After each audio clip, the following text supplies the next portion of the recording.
Wakil Bupati Gailues bersama unsur Porkopimda menyambut kunjungan kerja Deputi 3 BNPB Maijen TNI Budi Irawan di Kabupaten Gailues pada Jumat 30 Januari 2026. Dalam kunjungan tersebut, Deputi 3 beserta rombongan langsung melakukan peninjauan ke 3 titik lokasi. Salah satunya Pusat Pasar Terpadu Blangkejeren guna memastikan ketersediaan dan stabilitas pangan menjelang bulan suci Ramadan. 63 hari setelah bencana, pasar sudah mulai bergerak ya, denyut-denyut ya. Tapi semuanya sudah normal ya, pasokan. Tapi ini belum Pak, lantaran di Aceh ini belum ada ini kan. Udah nak sembah longsor semua kandang ayam.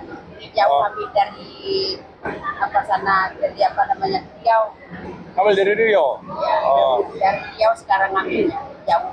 Yang sekarang sini nggak ada lagi. Berdasarkan hasil pemantauan di lapangan, pemerintah Kabupaten Gailues memastikan bahwa stok pangan di pasaran dalam kondisi aman dan mencukupi untuk memenuhi kebutuhan masyarakat menjelang bulan suci Ramadan. Kendati demikian, ditemukan adanya kenaikan harga unggas. Hal tersebut disebabkan oleh terbatasnya pasokan dari daerah sekitar akibat bencana alam, sehingga pasokan unggas harus didatangkan langsung dari luar daerah seperti Riau dan Medan, sebagaimana yang disampaikan oleh salah seorang pedagang di pasar. Sementara itu, harga daging sapi dan komoditas pangan lainnya masih terpantau stabil dan berada pada kisaran harga normal. Pemerintah daerah bersama unsur terkait terus melakukan pemantauan secara berkala guna menjaga stabilitas harga serta memastikan kelancaran distribusi pangan demi kenyamanan masyarakat dalam menyambut bulan suci Ramadan.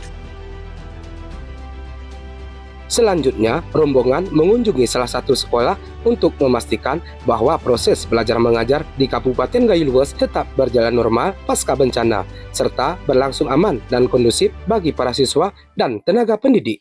Assalamualaikum warahmatullahi wabarakatuh. Alhamdulillah, proses pembelajaran telah dilaksanakan sejak tanggal 5 Januari 2026. Seluruh jenjang TK, SD, dan SMP se-Kabupaten Gailues, baik itu sekolah yang terkena bencana ataupun sekolah yang normal yang tidak terkena bencana.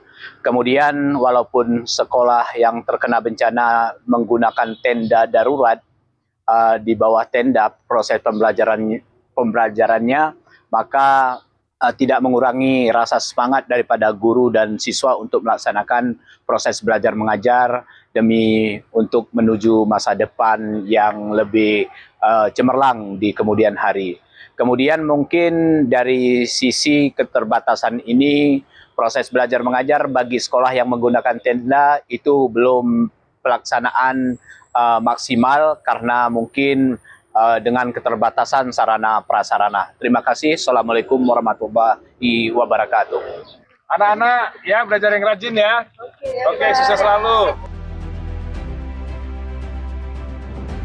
Setelah mengunjungi sekolah, rombongan langsung menuju ke hunian sementara atau huntara di Desa Rigep, Kecamatan Nabun Gelang, Kabupaten Gailues.